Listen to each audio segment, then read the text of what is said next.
All right, what we have so far is, well, we have a registration page that actually works. Let me open up to make up for yesterday's very long videos, we're going to kind of shorten them up a little bit. Let's go to CRM.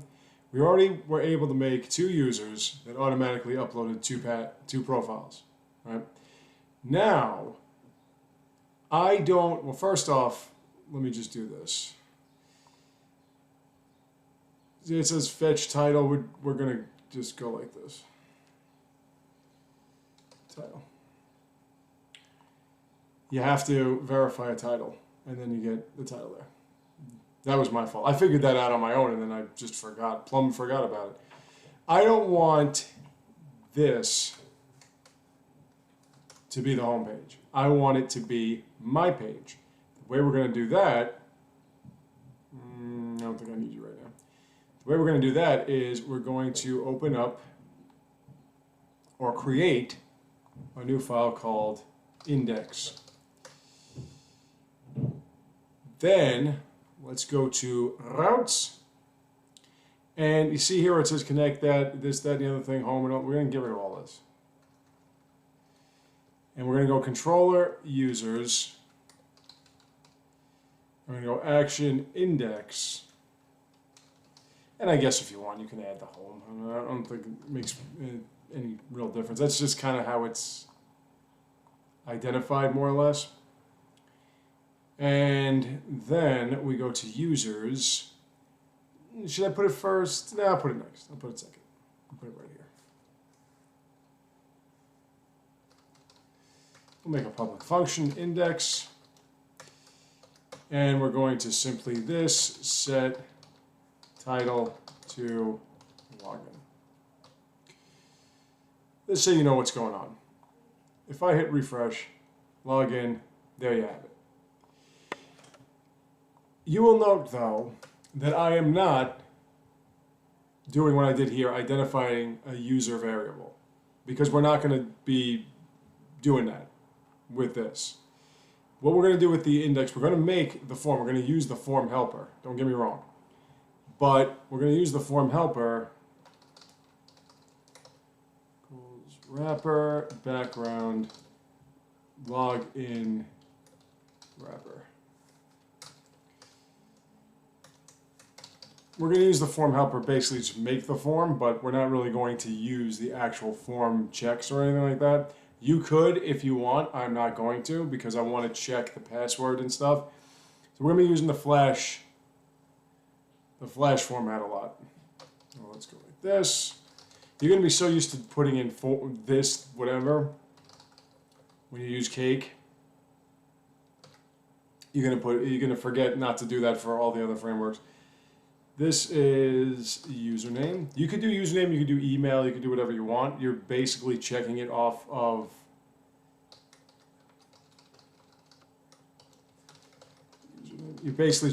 whatever data the user's inputting. Label, false. Close that out. Oh wait, I forgot. This form, we're going to do create, but we're not creating anything. We're just going to leave it blank. You have to open it with that. And then this form control password type. You got to tell it's a password type. Placeholder. Again, I don't like labels. If you want to put the label in, it's by default, it's true, so you don't have to tell it that you need a placeholder. If you want both, then, put it in there. Oops. And then we go like that, then we go like this. Hold on. This, what was it again? I want to put a link down there. Now you could just put a link, it's not a big deal, but I want to show you, let me see. I want to show you how you can do it.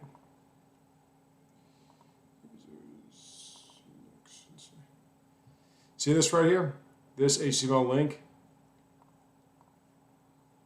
that's how we do it. But first, let me end this, and then we're going to go this HTML link, And we're going to put in there, let me just double check.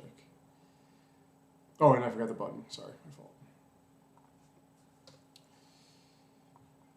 Good thing I double checked myself before I wreckety-wreck myself. Button. Log in.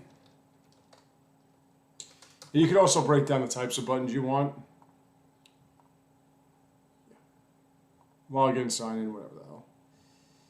And now, link. What we want the link to say is not a user. Register here. And then we'll go to register. That should be it, right? Well, hold on. No, that's fine. That's fine. No, I want to put a div over here. 1 second. Again, I mean, I could just reference the form. It's not a big, it's no big whoop, but I want you maintaining proper practices. So now if we hit, we get that. If you want, you can change the color. You can change the text type, the font family, whatever. You can change all that.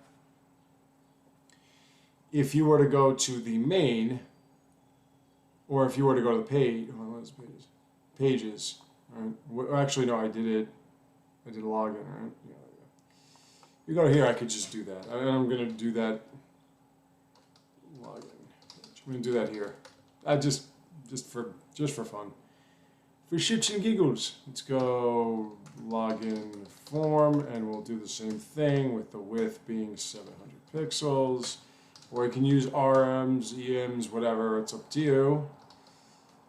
And then we're going to go login form A. I'm going to make font size of 13.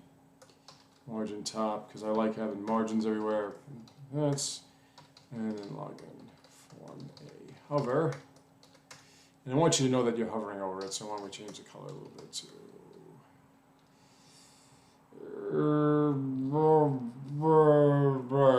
about 180, 45, 65. Yeah, it looks stupid, but it's fine. Just want to show you something. And there you go, and there you go with that. Oh, look at pretty colors. Now, if you want to put some space underneath, you can also put, I think we're going to put a little margin on the top too. And margin bottom. As I've said, you can make your own styling sheet. It's no big whoop. There you go. This way it's not. Oh, and I forgot my header. How could I forget my header? What the hell is wrong with me? Class equals main heading. Login below. How could, I knew something looked weird. It looked like nude. There you go. As I said, right now, if you try to do anything, if you try to make it like that, it'll just, whatever, it's not going to do anything. We need it to do something, and the way we're going to do that is, of course, as we've done before, if this request is post. If we're going to send a post, real simple. Now, the HTML checks didn't come out because we didn't tell it to. If you want, you could do if this request get data username equals blank, and this request get data password equals blank. We're going to use the flash error. Enter in information. You know, we're professional. Else if. I'm going to do the else ifs. Now, we got to make sure that the person, when they put the username in there, we have to make sure that the username is in the database. Well, we already did a check like that right up here. So, all we have to do is, you could do it this way. If this user's find by username and then we throw in this request get data username. You can go count is less than 1, or you can say equal to 0. Then we will flash out that that is not a valid username.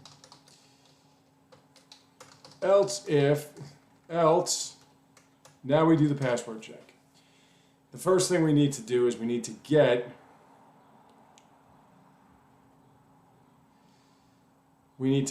this variable, and we're going to go search user equals this users find by username this request get data, and we just want the first, which should be the only one. Once we have that, now we have a variable we can use. In this point, we can break it down even further and go if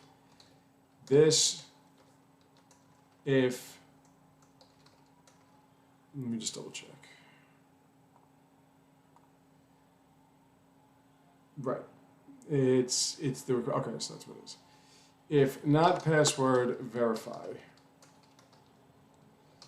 This, all right, hold on.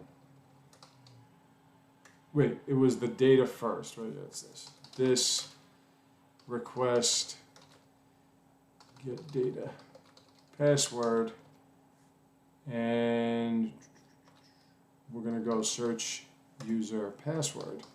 If our password when it's hashed does not equal the password in the table, then we're going to do a this flash error message of that password is fucking wrong. Else, now it's time to make our session. And I could just do this one. This request, oops, spell request right. Get session right. Where are we gonna go? ID is search user ID and username. I don't know, you don't really need to do that. You could just do the ID. As long as you have something that could pass over from page to page. No, we'll just do this. I mean, we could do either one. It doesn't really matter. This request, get data. And then we go send, I'm going to say send ID equals search user ID because we are going to return this redirect of action dashboard. Let's go like this. Do I need that? Hold on. Do I need that? Nah, yeah, I kind of do, yeah. So just double checking myself. Password, blah, blah, blah. Okay. Kind of do. I mean, I was trying to find a way to not have it automatically refer to the user's controller, but whatever. Let's save that. Oh, sorry. Nothing seems to be error-like. We should be okay. Well, let's double check. No, we go like that. Oh, wait, hold on. Sorry. If you've already sent a form data, or if you already sent form data, always go to the address area or the URL area, hit enter to refresh it. Now, if we go like that, enter infected information. If I go blah, blah, blah, blah, and I go blah, blah, blah, blah, blah, blah, blah, not a valid username. So now if I go see the bookman, and then I do that, password's wrong. And now if I go my password, and there you have it. This right here, as we've seen before, was the dashboard request read ID. That's our ID session right there. But as I said in the other video, and right now I got to get something to eat, so we're going to end this short. As I said in the other video, we're not going to be using this template anymore. We're going to use our own template. And what's the time on this? Hey, I'm going to make up for the 37-minute video. We're going to stop here, and then when I come back, we're going to create or put together our dashboard. And the dashboard itself, we're going to use a new template. And on top of that, I'm going to show you the way that Cake sort of accepts different tables when we return in just a minute. I could just get us started a bit here. Let's get this out of here. But the thing that we're going to be doing is we're going to be making a new template, and that in itself can take a while. So I already started off with the base, but we're going to have to do a whole... What are you doing over here? No. We're going to have to do a whole open tags, and we're going to have to go HTML lang equals in, and we're going to have to close out the HTML. You know, we're going to have to do all this by ourselves, but because Cake does have certain things implemented, it'll be a lot easier for us to get meta tags and stuff. When I return in just a minute, I will see you then.